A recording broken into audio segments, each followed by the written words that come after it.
ஒரு சிறிய கிராமத்தில் இருவரின் உறவு கதை நடந்தது. அவர்கள் பெயர்கள் ராஜா மற்றும் செல்வி. ராஜா ஒரு எளிமையான விவசாயி. அவன் கால்நடையால் தனது நிலத்தில் வேலை செய்து கொண்டு வாழ்ந்தான். செல்வி ஒரு புத்திசாலி வேலைக்காரையாக வாழ்ந்தாள். ஒரு நாள் ராஜா தனது வயலுக்குச் சென்றபோது நிலத்திற்கேற்ப பயிர்களை விவசாயம் செய்யாமல் அவனை வருத்தமான நிலையில் செல்வி கண்டாள். ஏன் இதுவரை உன் நிலத்தில் பயிர்கள் வளரவில்லை?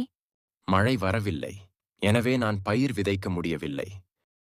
மழை வராவிட்டாலும் நீ நல்ல முறையில் விவசாயம் செய்வதற்கான முயற்சிகள் செய்ய வேண்டும்.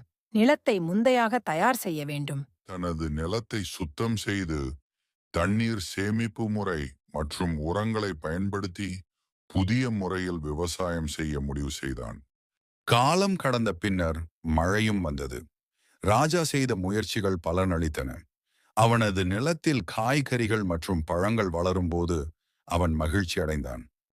செல்வி ராஜாவின் முயற்சிகளை பாராட்டி, உன்னை நம்பி உன்னை தொடர்ந்து முயற்சி செய்ததற்கு வாழ்த்துக்கள். இந்நிலையின் மூலம் முயற்சியின்றி வெற்றியை பெற முடியாது என்பது உண்மையாக இருந்தது. கொஞ்சம் முயற்சி செய்வதால் வாழ்க்கை இனிமையாகவும் பயனுள்ளதாகவும் இருக்கும்.